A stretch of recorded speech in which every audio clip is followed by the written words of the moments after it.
The crystal glass trembled in Mark's hand, not from any infirmity, but from the force of his own projected confidence. A confidence so loud and so brittle it seemed to threaten the very air in the elegantly appointed dining room. Light from the chandelier, a monstrosity of cascading glass that Mark had insisted upon, fractured across the faces of their dinner guests, all of them mirrors of Mark's own smug success. They were young, sharp-suited, their laughter a synchronized chorus of casual cruelty. In the center of their orbit of derision sat Arthur, his father-in-law. He was a man carved from stillness, his silence a deep and placid lake in the middle of their storm. His suit was old, impeccably clean, but hopelessly out of fashion. His hands, resting on the damask tablecloth, were the hands of a man who had known work, the knuckles slightly swollen, the skin a roadmap of a life lived far from boardrooms and stock portfolios. To them, he was an artifact, a relic of a simpler, poorer time that they had triumphantly overcome. He was Emily's father, a familial obligation to be tolerated, a piece of worn-out furniture in their gleaming new life. And tonight, Mark had decided the furniture needed to be reminded of its place. He took a theatrical sip of his wine, a vintage whose price he had announced twice. He leaned forward, his voice a conspiratorial whisper that carried to every corner of the room. "So, Arthur," he began, a grin spreading across his face like a stain. "Tell us, how does it feel, really, to be a loser?" The word hung in the air, ugly and sharp. A few of the guests gasped, a performative shock that quickly melted into titters of amusement. They looked from Mark's sneering face to Arthur's placid one, hungry for the drama. Emily, Arthur's daughter and Mark's wife, flinched as if struck. Her face, a pale oval of distress, turned to her father, her eyes pleading. But Arthur did not look at her. His gaze remained fixed on his son-in-law, his expression unreadable. He wasn't angry, he wasn't hurt, he simply was. The silence stretched, becoming a physical presence in the room, heavy and suffocating. Mark's grin widened. He had him. The old man was broken, humiliated into silence. But what they didn't know was that Arthur's silence was not a void. It was a fortress, and from within that fortress, a quiet warrior was about to choose his weapon.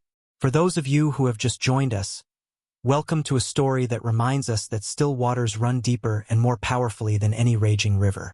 We believe that true strength is quiet, that honor is invisible, and that judging a book by its cover is the greatest mistake a person can make. If these stories of quiet vindication and moral justice resonate with you, consider subscribing to our channel and joining a community that celebrates the unseen heroes among us. Now, watch as a lifetime of arrogance collides with a wall of silent truth. The old man, the loser, slowly lifted his head. A smile, faint and ghost-like, touched his lips. It didn't reach his eyes. His eyes were like ancient stones, holding secrets the young, loud world around him couldn't possibly comprehend.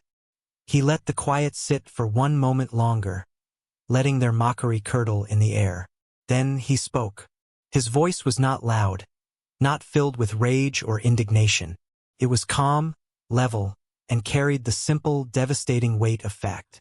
He asked a question of his own, a simple counterpoint to Mark's elaborate cruelty. "How does it feel?" Arthur asked, his voice a soft, deliberate instrument of ruin. "To know that this loser will no longer pay your bills." The chandelier overhead seemed to dim. The laughter died in the throats of the guests, strangled into shocked silence. Every eye in the room was now locked on Mark, whose face, just a moment before a mask of triumphant glee, was beginning to crumble. The blood drained from it, leaving a canvas of waxy, bone-white shock. The carefully constructed world of the young, successful man had just been fractured by a single, impossible sentence from the one man he believed had no power at all. The silence that followed was different. It was no longer Arthur's silence. It was Mark's. Arthur's life was a study in deliberate simplicity, a masterpiece of unassuming grays and muted tones painted against the garish, vibrant canvas of the world his daughter and her husband inhabited. He lived in a small, two-bedroom apartment on the quieter side of town, a place where the sound of traffic was a distant murmur and the loudest noise was the rustling of leaves in the oak tree outside his window. The furniture was sturdy, comfortable, and decades old. A worn armchair held the perfect impression of his form. A bookshelf overflowed with worn paperbacks, their spines cracked from countless readings. There was no gleaming technology, no smart home devices, no art chosen for its investment value. It was a home, not a showroom. His car, a 10-year-old sedan, was always clean, always reliable, but never conspicuous. He wore clothes purchased for comfort and longevity, not for brand recognition. His shirts were soft cotton, his slacks simple wool, his shoes a sensible, sturdy leather. He was the man you passed on the street and forgot a moment later, a ghost in the bustling machine of modern life, and that was precisely how he had designed it. His past was a locked room, the key long since discarded. To the world, and even to his daughter Emily, he was Arthur Jensen, a man who had worked a modest, respectable career in logistics for a mid-level company before taking an early retirement. He had, by all accounts, a small but stable pension, enough to live his quiet life without being a burden. This was the story he told, the identity he wore like one of his comfortable old coats. It was a fiction of such profound commitment that it had become its own kind of truth. His relationship with Emily was the sun in his quiet universe. He loved her with a fierce, protective silence that she often mistook for emotional distance. He had raised her alone after his wife's passing, pouring all of his hidden strength into creating a world of safety and opportunity for her. When she had fallen for Mark, Arthur had seen the boy for what he was. A glittering facade, hollowed out by ambition and a desperate need for external validation. He saw the way Mark looked at a price tag before he looked at a piece of art, the way he valued connections over character. But Emily was in love, captivated by Mark's charm and his vision of a spectacular life. And so Arthur had stepped back, refusing to stand in the way of his daughter's happiness, even if he knew the foundation of that happiness was built on sand. He began to fund their life, a silent, invisible benefactor. It started small. A down payment for their first apartment, a check to cover the lease on a luxury car Mark insisted they needed. Then came the house in the exclusive suburb, the European vacations, the designer clothes, the country club membership. The money flowed from Arthur through a carefully constructed trust, managed by a single trusted lawyer, a man who knew the truth of the locked room. To Mark and Emily, the money was a series of fortunate windfalls, an inheritance from a distant relative of Emily's mother, a story Arthur had concocted to explain the inexplicable wealth without revealing its source. Mark accepted this story with greedy alacrity. He never questioned it. But would he? It was the fuel for his ambitions, the confirmation of his own special destiny. He saw Arthur not as a benefactor but as a relic, the humble root from which his own magnificent flower had sprung. In his mind, Arthur's pension was a pittance, and the old man's quiet disapproval of their lavish spending was the sour grapes of a man who had failed to achieve what Mark had so effortlessly grasped. Mark's condescension began as a slow drip. Small jokes at Arthur's expense about his old car. Patronizing explanations of complex financial instruments Arthur had secretly mastered decades ago. He would call Arthur Pops in a tone that stripped the word of all affection. He would pat him on the shoulder with a gesture that was less about connection and more about asserting dominance. Arthur endured it all with his characteristic stoicism. He absorbed the slights, the casual cruelties, the relentless undercurrent of disrespect, because it was the price of his daughter's perceived happiness. He would sit in their sprawling, sterile mansion, a silent observer in a life he was bankrolling, and watch Mark hold court, boasting about his latest acquisition or his brilliant business move, all of it paid for by the loser in the corner. Emily, our observer, was caught in the middle. She loved her father's quiet strength but was also swept up in the whirlwind of Mark's world. She saw the disrespect, and it pained her. She would cast worried glances at her father during Mark's tirades, but her rebukes of her husband were always gentle, always tentative, easily swept aside by his charismatic bluster. She noticed things, though. She noticed the way her father's eyes, though calm, never wavered. She noticed the quiet authority he held, even in his silence. She had once seen an old, leather-bound ledger on his desk, filled with a script so precise it looked like a work of art, and when she asked about it, he had simply closed it and said, "Just old accounts." She didn't understand, but the image stuck with her, a small, intriguing detail in the simple portrait of her father, a hint that perhaps the painting was more complex than it appeared. The dinner party was merely the culmination of 1,000 smaller humiliations. The moment the slow drip became a flood. The dining room, which had been buzzing with the self-congratulatory hum of Mark's social circle, had fallen into a silence so profound it felt like a pressure against the eardrums. The air itself seemed to have frozen, crystallizing around Arthur's words. "How does it feel?" his question echoed in the void. "To know that this loser will no longer pay your bills." Mark's face was a ruin. The smug, predatory grin had vanished, replaced by a slack-jawed mask of disbelief. The color, a healthy, confident pink fueled by expensive wine and an even more expensive ego, had drained away, leaving a pasty, sickly white. His eyes, which moments ago had been dancing with mirth, were now wide, fixed on Arthur, searching for the punchline that had to be coming. This was a joke. It had to be a joke. An old man's pathetic attempt to claw back a sliver of dignity. But the look in Arthur's eyes held no humor. It held the cold, hard finality of a locked door. The guests were statues, their forks hovering over their plates, their smiles frozen and grotesque. They looked at Mark, their leader, their source of entertainment, waiting for him to reassert control, to laugh it off and put the old man back in his box. But Mark was failing. He was short-circuiting, his brain unable to reconcile the image of the pathetic old man in the worn-out suit with the tectonic power of the words he had just spoken. Emily let out a small, sharp gasp. Her hand flew to her mouth. She looked at her father, then at her husband, her heart a frantic drum against her ribs. She didn't understand the literal meaning of her father's words. The idea that he was paying for their life was as alien to her as it was to Mark, but she understood their impact. It was a declaration of war, a line drawn in the sand after years of silent retreat. It was the quietest man she had ever known, roaring.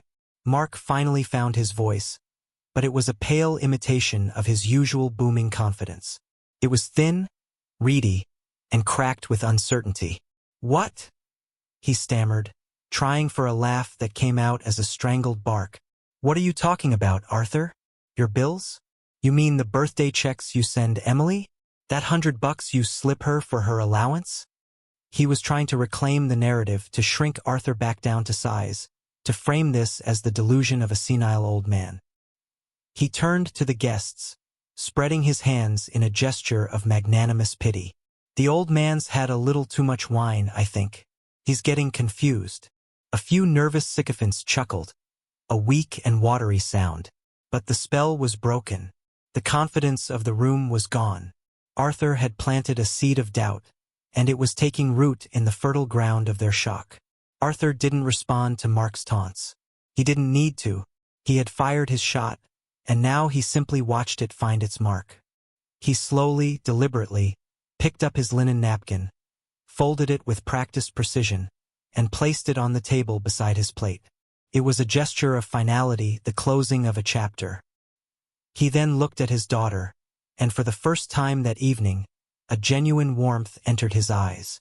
It was a look of apology, not for what he had said, but for the storm that was to come.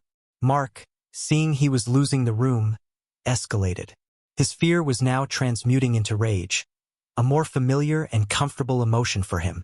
"No, seriously," he said, his voice rising, gaining a hysterical edge. "Let's hear it. Where does all this imaginary money you're paying our bills with come from, Arthur? Did you win the lottery? Or is it something else? You skimming from the pension fund at the old folks' home?" The insult was clumsy, desperate. He was flailing, throwing punches in the dark. "Tell me, old man. I'm fascinated. How does a man who wears a 20-year-old suit and drives a car worth less than my watch pay for a house in Northwood? For a trip to Tuscany? For my wife's charity donations? Let's hear the fantasy." He was practically screaming now, his face flushed with a blotchy, red anger. He stood up, knocking his chair back slightly, leaning over the table toward Arthur. He was trying to use his physical presence, his youth and vitality, to intimidate the older man. But he was leaning into a mountain. Arthur just sat there, his quiet immovability a stark contrast to Mark's frantic outburst. He had said all he needed to say. The rest would unfold in its own time. The power dynamic in the room had been irrevocably inverted. Arthur, the silent, invisible man, was now the center of gravity, his stillness pulling everything toward him. Mark, the loud, dominant host, was spinning out of control, his frantic energy only serving to highlight his own powerlessness. The dinner party was over. The food was growing cold. The wine was losing its appeal. The only thing anyone was consuming now was the thick, unbearable tension that Arthur had so calmly served. The drive home was a cocoon of suffocating silence, a stark contrast to the explosive confrontation at the dinner table. Emily drove, her knuckles white on the steering wheel of the luxury SUV her father had just claimed to be paying for. Mark sat in the passenger seat, staring out the window, his jaw clenched so tightly it looked like it might shatter. The mask of indignant rage he had worn in the dining room had dissolved during the short walk to the car, leaving behind the raw, pallid fear that had first appeared when Arthur spoke. He was replaying the scene over and over in his mind. The words, the tone, the unnerving, absolute calm in his father-in-law's eyes. It was a bluff. It had to be a bluff. A desperate, pathetic lie from a man with nothing. And yet, the seed of doubt Arthur had planted was now a thorny vine, wrapping itself around Mark's thoughts, squeezing the air from his lungs. "He's lost it," Mark finally said, his voice flat. "The man is completely senile. We need to talk about getting him evaluated." Emily didn't answer. She kept her eyes on the road, the rhythmic sweep of the headlights illuminating a world that suddenly felt unreal. "Did you hear me, Em?" Mark's voice sharpened with impatience. "Your father threatened me. He embarrassed me in front of my friends, my colleagues. He's delusional. He's never lied to me, Mark," Emily said, her voice barely a whisper. "Not once. In my entire life." "Oh, come on," Mark scoffed, turning to face her. "He's been lying to you your whole life. This story about some inheritance from your grandmother's third cousin? It's absurd. I was just too polite to question it. It's obvious he's been squirreling away his little pension for years and got lucky with some stupid stock pick. Now his brain is addled and he thinks he's a kingmaker." The theory sounded weak even as he said it. The numbers didn't add up. Their lifestyle, the house, the cars, the travel, it was far beyond what some lucky stock pick could sustain. The vine of doubt tightened its grip. In the days that followed, Mark became obsessed. He tried to laugh off the incident with his friends, but their knowing glances and hushed conversations told him the damage was done. His authority had been challenged, his image tarnished by a ghost. So he began to dig. He spent hours online, a frantic, paranoid detective trying to solve the mystery of Arthur Jensen. He ran credit checks, which came back showing minimal activity and a ridiculously high score. He tried to look up property records, finding only the small mortgage department. He called the logistics company Arthur had supposedly retired from, and a board HR representative confirmed that a Mr. Arthur Jensen had indeed worked there and was receiving a modest standard pension. Every discovery was a dead end, a confirmation of the loser persona. And yet, every dead end only fueled his paranoia. If the money wasn't coming from any official source, then where was it coming from? His mind, steeped in a world of cutthroat ambition and moral flexibility, turned to darker possibilities. Was the old man a money launderer? A retired criminal with a hidden stash? The thought was both terrifying and, in a twisted way, exhilarating. It would explain everything. It would mean Arthur wasn't powerful, just crooked. While Mark was spiraling into a vortex of conspiracy, Arthur's life remained a portrait of serene routine. He took his morning walks. He read his books. He tended to the small collection of plants on his balcony. But there were subtle shifts, things no one but an omniscient observer would notice. He spent a little longer one afternoon looking at the old leather-bound ledger on his desk. He opened it, its pages filled with the precise, elegant script Emily had once glimpsed. It was not a record of finances, but a logbook of projects, of companies built from scratch, of charitable foundations established, of lives changed. Each entry was dated, detailed, and signed off with a simple, understated AJ. This book was his totem, the one true record of the life he had hidden from the world. He then made a single phone call. It was brief, his side of the conversation minimalist and direct. "Sterling," he said into the receiver. "It's time. Dissolve the Northwood Trust. All assets are to be frozen, effective immediately. Inform the beneficiaries at your discretion. No further instructions. Thank you." He hung up the phone. He looked out the window at the oak tree, its leaves beginning to turn the color of autumn. A chapter was ending. A quiet satisfaction settled over him, not of revenge, but of resolution. The lie had become a burden, and it was time to finally set it down, regardless of the consequences for those who had grown comfortable in its shade. The universe he had set in motion was now contracting, the invisible strings of his wealth being pulled taut, and Mark and Emily were about to feel the snap. The first tremor hit on a Tuesday. Emily was at a high-end boutique, a place where the price tags were kept discreetly hidden, a silent testament to the fact that if you had to ask, you couldn't afford it. At the counter, her platinum credit card, the one Mark proudly called the black card's prettier sister, was declined. The cashier, a young woman with an expression of polite disinterest, ran it twice. "I'm sorry, ma'am," she said, her voice devoid of actual sorrow. "It's not going through." Emily flushed with a heat that had nothing to do with the store's climate control. It was the hot, prickling shame of public inconvenience, an emotion she hadn't experienced in years. She fumbled for another card, a debit card linked to their joint checking account. Declined. Panic began to bubble in her chest, cold and fizzy. She excused herself, her purchases left on the counter, and hurried out of the store, her face burning. She called Mark immediately. "Something's wrong with the cards," she said, her voice tight with anxiety. "They're not working." Mark's response was a cascade of angry dismissals. It was the bank's fault, a system error, a fraud alert.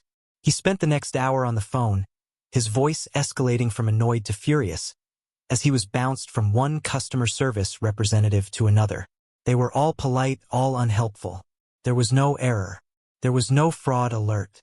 There was simply a lack of funds. The accounts were empty. The credit lines were frozen.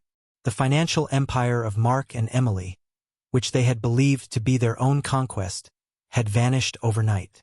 Mark's panic quickly curdled into a focused, white-hot rage, and it was all directed at one person: Arthur.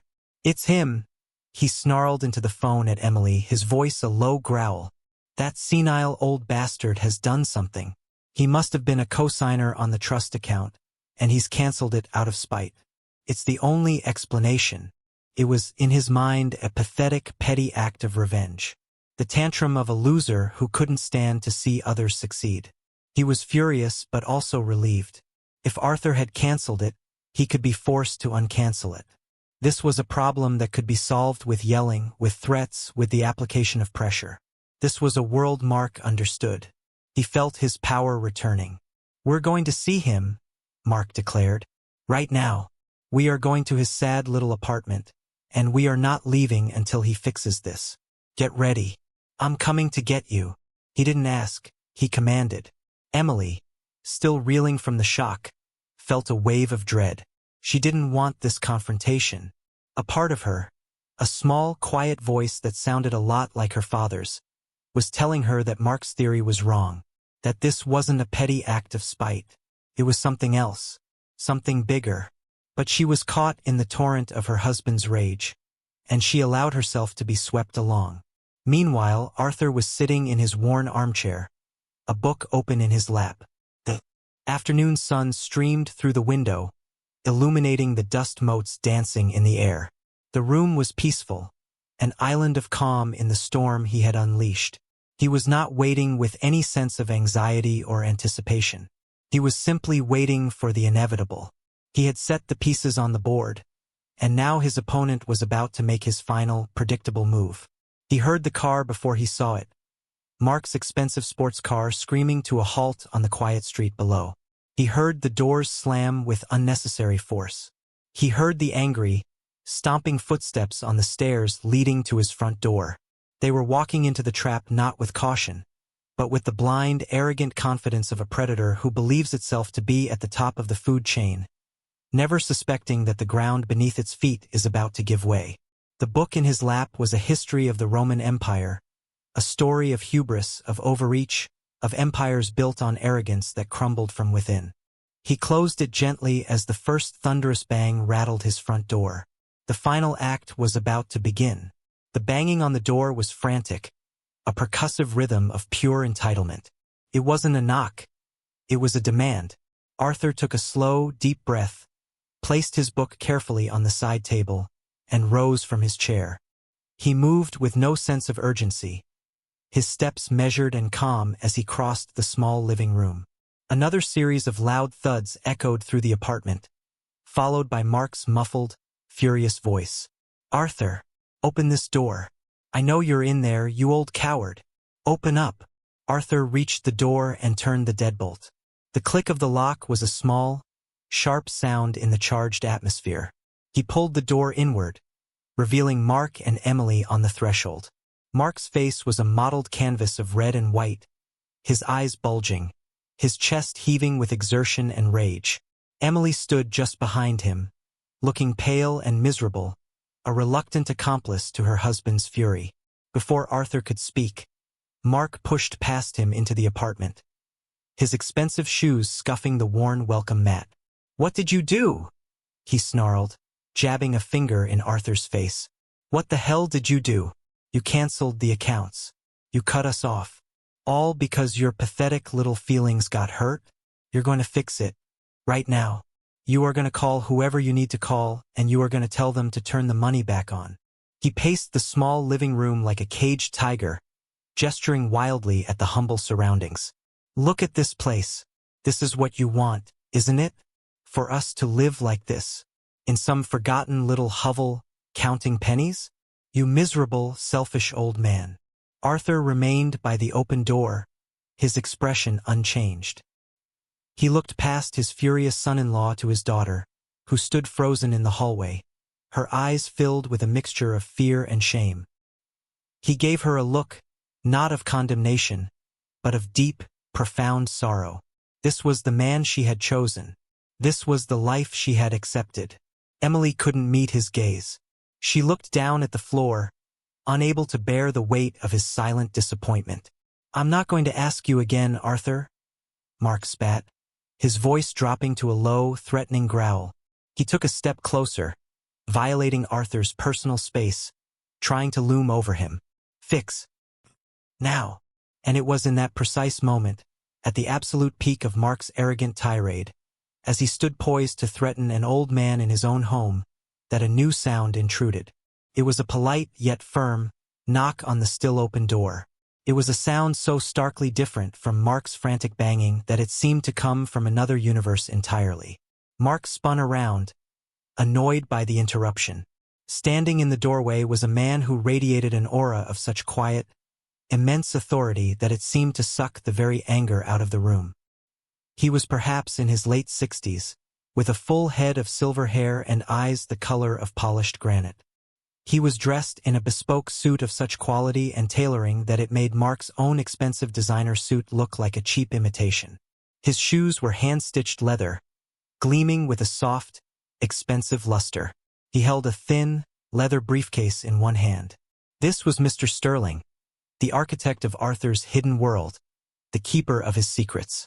Sterling's gaze swept the room, taking in the scene with a swift, analytical glance. He noted Mark's aggressive posture, Emily's distress, and Arthur's serene calm.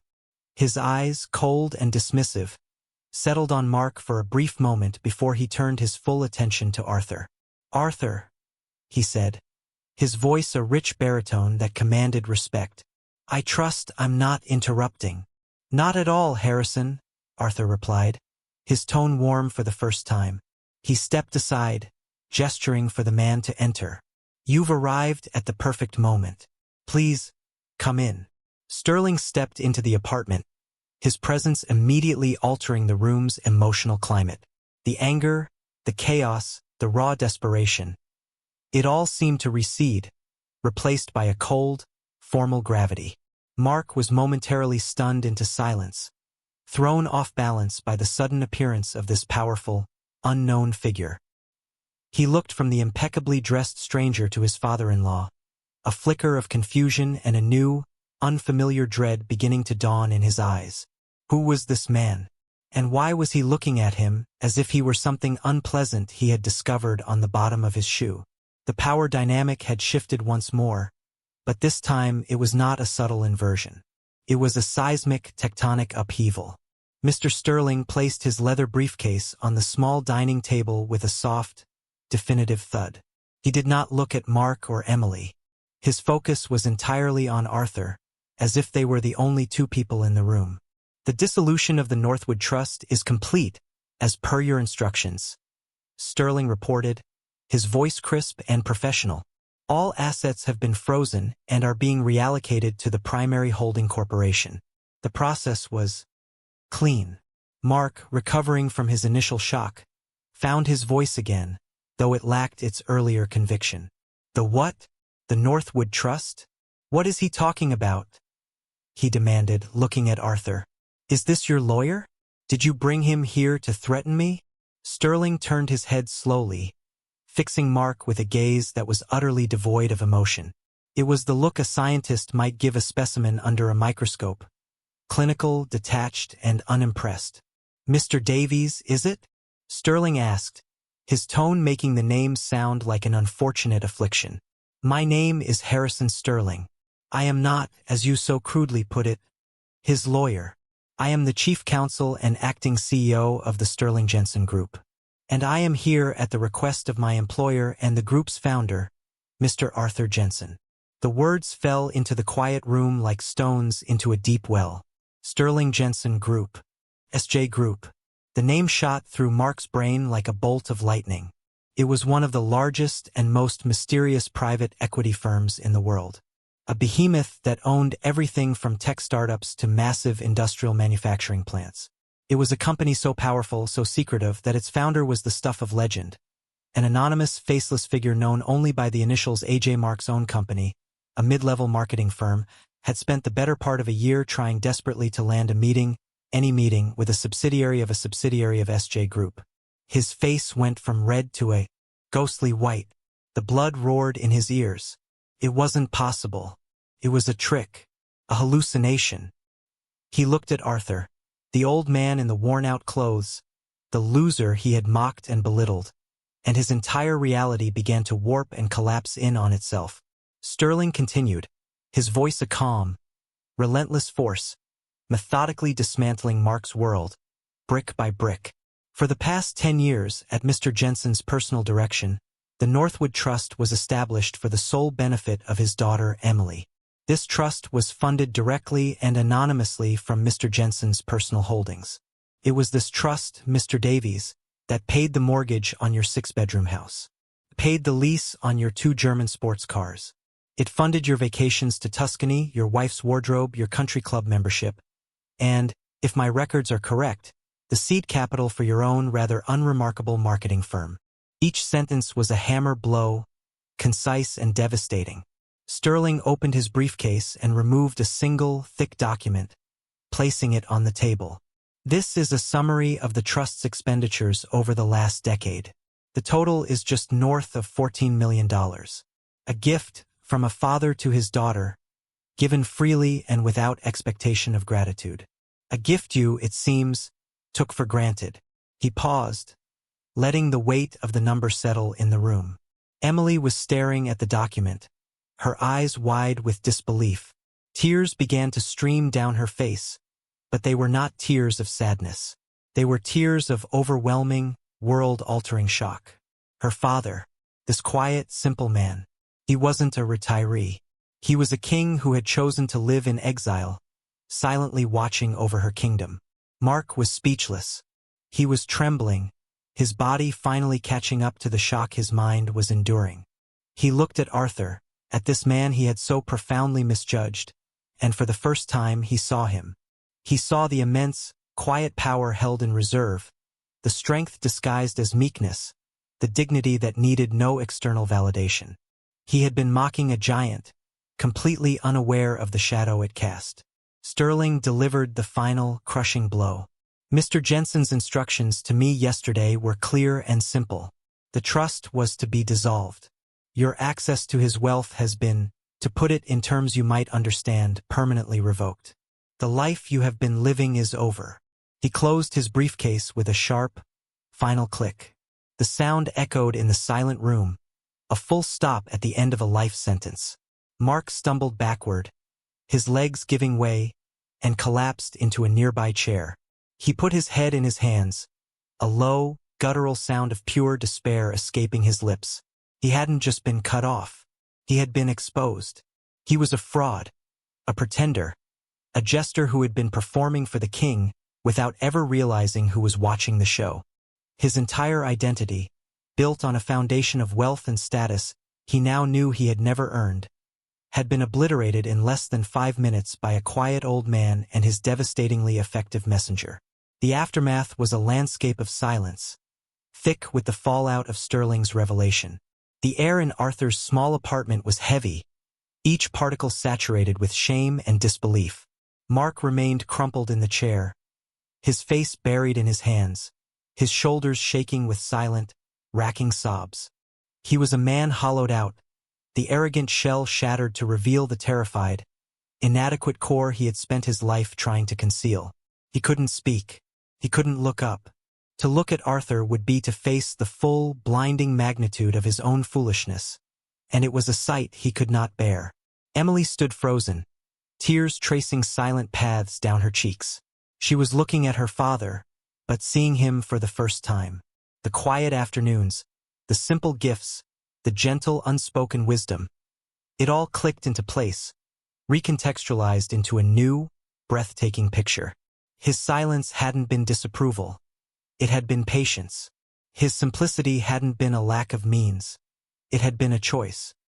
He had given her a world of comfort and opportunity, and he had done it from the shadows, asking for nothing in return, not even recognition. All he had wanted was her happiness, and she had repaid him by standing by, silent and complicit, while her husband slowly, casually, broke his heart. The shame she felt was a physical weight, pressing down on her chest, making it difficult to breathe. Mr. Sterling, his duty discharged, gave a slight, formal nod to Arthur. His work here was done. He was a man of action and resolution, not one for lingering in the emotional wreckage. "Arthur," he said, his voice softening slightly, "I will leave you to it. The preliminary paperwork is on the table. The board sends its regards and awaits your further instruction, whenever you are ready to give it." "Thank you, Harrison," Arthur said, his voice gentle. "Thank you for everything." Sterling nodded again, picked up his briefcase, and walked out of the apartment, closing the door softly behind him. His departure left a vacuum, a space for the family to confront the ruins. Arthur walked over to the dining table and picked up the thick document Sterling had left. It was the summary of the trust, the ledger of his silent generosity. He didn't look at it. He walked over to where Mark was sitting and held it out. Mark flinched as if expecting a blow. He slowly, hesitantly, raised his head. His face was a mess of tears and devastation. He looked at the document, then at the face of the man he had destroyed himself by underestimating. Arthur's face held no triumph. There was no "I told you so" in his eyes. There was only a quiet, profound sadness. He wasn't gloating over his victory. He was mourning the cost of it. Mark couldn't take the document. He shook his head, a gesture of complete and utter surrender. Arthur placed the papers on the small table beside Mark's chair. He then turned to his daughter. Emily finally found her voice, a choked, broken whisper. "Dad, I'm so sorry. I didn't know." "I know," Arthur said simply. 3 words that held a universe of forgiveness. 3 words that told her he understood, that he had never blamed her. He had seen the trap she was in, caught between the man she loved and the father she respected. He walked over to her and gently placed a hand on her shoulder. The contact was electric, a current of love and regret passing between them. He didn't need to say anything else. His honor, which had never truly been lost, was restored not by the revelation of his wealth, but by this simple, quiet act of grace. The power in the room was not the $14 million. It was the unshakable character of the man who had given it all away without a second thought. Arthur looked at his daughter, her face awash with the dawning light of a new and overwhelming understanding. He saw the years of quiet confusion in her eyes finally clearing, replaced by a painful clarity. The life she had been living, the very identity she had constructed alongside her husband, was a fiction written by a ghostwriter she had never known. The king had been living among them all along, dressed in the humble clothes of a commoner, and they had been too blind, too consumed by the glitter of their gilded cage, to see the quiet majesty that stood before them. Arthur gently squeezed her shoulder. "Let's go for a walk, Emily," he said softly, his voice a calm anchor in her swirling sea of emotions. It wasn't a request for an explanation or an apology. It was an invitation to begin again, to rebuild on a foundation of truth. Emily nodded, wiping at her tears with the back of her hand. She cast one last, lost look at her husband, who was still a broken figure in the chair, a man marooned on the island of his own making. He didn't look up as she and her father left the apartment, closing the door on the wreckage of his life. They walked out into the crisp afternoon air, leaving Mark alone in the quiet room with nothing but a stack of papers detailing the cost of his arrogance. The narrative of that day, and of the years that preceded it, wasn't truly about money. The millions of dollars were merely a prop, a tool to illustrate a much deeper, more profound truth. It was a story about the nature of true worth. Mark had believed worth was something you wore, something you drove, something you displayed for the world to admire. He measured life in acquisitions, in status, in the envy of others. Arthur knew better. He knew that true worth is internal. It is character. It is integrity. It is the strength to be silent when others are loud, to be humble when you have every right to be proud, to give without any expectation of return. He had built an empire not of steel and glass, but of principle. He had retired not from work, but from the noise and vanity of the world, choosing instead a life of quiet meaning. In the end, Mark's punishment was not the loss of wealth. He would likely recover financially in some capacity. His true punishment was the loss of his own self-conception. He had been forced to look in the mirror and see not the master of the universe he imagined, but a small, petty man, a parasite who had been feeding off the quiet strength of a host he was too ignorant to recognize. He was left with the sickening, permanent knowledge that the man he had called a loser was, in every way that truly mattered, infinitely richer and more powerful than he could ever hope to be. Arthur and Emily walked down the quiet street, the autumn leaves crunching under their feet. They didn't speak for a long time. There would be time for words later. For now, there was just the quiet comfort of a father and daughter, finally seeing each other clearly, walking away from the ruins and toward a future built not on illusion, but on the enduring, unshakable bedrock of character. The story leaves us with a question, one that echoes in the quiet spaces of our own lives. In a world that so often screams for our attention, that values the surface over the substance, how do we measure the true worth of a person? Is it in the noise they make, or in the quiet strength they possess? Is it in what they have or in who they are? We invite you to share your thoughts in the comments below. What does true success look like to you? For more stories that challenge our perceptions and celebrate the quiet heroes who walk among us, don't forget to like this video and subscribe to the channel, because sometimes the most powerful people in the room are the ones you never even notice.